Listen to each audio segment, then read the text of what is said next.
Aling warrant of arrest ba ang tinutukoy mo dyan? Kahit anong warrant na wala naman. Sabi ni DILG Secretary John B. Crimulya, Oo. kasi nagpahayag siya nung, bandang linggo na, no? Meron ba tayo nun? Ang sabi ni John Bick, wala daw pong warrant of arrest dahil wala pa naman daw pong kasong naipapile. Ayun. So yun ang malinaw. Oo, at bukod sa DILG Secretary, pati ang PNP.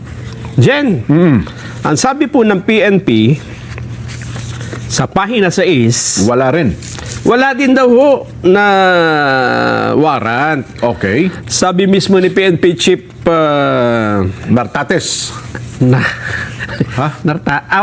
Nartates. Jose Melencio Nartates Ayun, ayan, Jr. no? Oo. The Philippine National Police remains a professional and apolitical organization. Yun sana. And all our actions are based on legal orders of competent courts on the rule of law and on the maintenance of peace and order. Kasama ba dun sa competent courts yung ICC? Dapat hindi.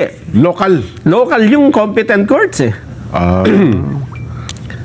Hindi, binasampulan eh. Ayun ang problema. Ang hindi pa naman si nun eh. Bagay, sabi ni Nartates siguro, hindi naman ako si PNP. Hindi siya nun. Wala tayong magagawa niya. Yes. Oo. So, ang ibig sabihin niya dito, kung may warrant of arrest, wala tayong magagawa kundi ipatupad. Tama. Pero kung wala naman tayong, hindi naman pwede mag-arresto. Illegal arrest yun. Ayun kung gano'n, na sinasabi Oo. niya. Kapag ginawa niya illegal arrest, kapag nahuli niya, illegal detention, Yun. at puro illegal lahat yan. Pagka Illegal. nagkataon. Yes. Oo. Kaya hindi nga pwedeng mang-aresto. Oho. So, ang tinutukoy natin, Nelson, ay wala pong warrant of arrest hanggang ngayon na inilalabas ang Sandigan Bayan laban po kay Senador Rodante Marcoleta. Gusto mo mapakinggan ang tinig ni PNP Chief? Kasi baka sabihin mo ay... We're putting words in his mouth and words in the horse's mouth. Yes.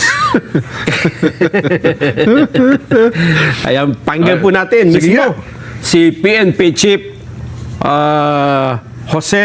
Alin, Wala, text lang daw ata yun. spokesperson, Alin. spokesperson. Yung PNP spokesperson.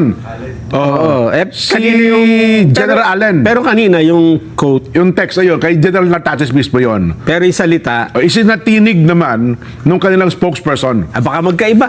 Sige nga, pakinggan natin. no? Colonel? Sorry. As of now, the Philippine National Police has not received any official communication regarding said warrant. But just like any other warrants po, once we receive a warrant, just like any other warrants from a competent authority, we will execute and we will implement. Yun, si Ayun. Colonel Allen Reyco.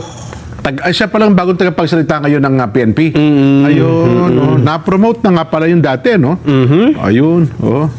So wala. Kung ang pagbabatayan natin ay PNP. Wala sa PNP. Oh. DILG, wala din. Oh. Ewan ko ang NBI kung may hawak silang anumang warrant. Hindi, pero pinakamabuting ma-check talaga dyan galing sa Sandigan Bayan. Di ba yung kasi ang ombudsman, Nelson, hindi naman nagre-release ng arrest warrant ang ombudsman eh. Hindi pwede. Di ba? Oo. Ang ombudsman maghahain ng kaso sa Sandigan Bayan. At ang Sandigan Bayan, doon sa mga korte kung saan napunta, Division 1, 2, 3, at sila ang magpapalabas ngayon ng warrant of arrest batay doon sa kasong sinampa laban sa kanila. Tama, Ayun. tama. So hanggang ngayon po ay sinasabi ng Sandigan Bayan na wala naman na inilalabas po na arrest warrant ang Sandigan Bayan na iniuutos po sa mga law enforcement agency na hulihin si Senador Rodante Marcoleta. Wala po. Ano yan? Sa limat sa hayag? Kasi baka kako sa hayag. Wala. Kasi sa lihim naman meron. Di kaya? Ayun ang hindi nga natin alam. Kasi nga, may mga nauna ng...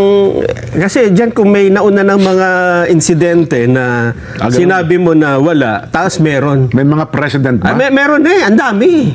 Halos lahat nawala. Pero pagka nandun na, bigla lilitaw, nasa cellphone. Di ba?